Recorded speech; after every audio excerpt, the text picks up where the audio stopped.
రెగ్యులర్‌గా కాకుండా ఎగ్ పఫ్స్‌ని ఇలా వెరైటీగా చేస్తే ఎలా ఉంటుంది?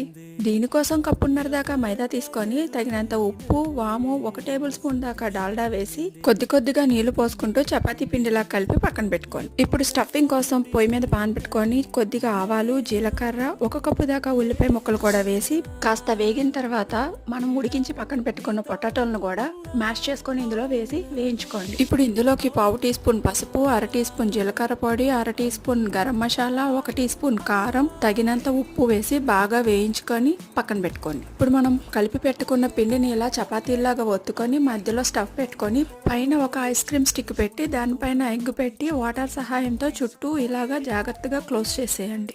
ఇదే విధంగా అన్ని ప్రిపేర్ చేసుకొని ఆయిల్లో డీప్ ఫ్రై చేసుకోండి. గోల్డెన్ బ్రౌన్ కలర్ వచ్చేంత వరకు ఫ్రై చేసుకొని ప్లేట్లోకి తీసి సర్వ్ చేసేయండి.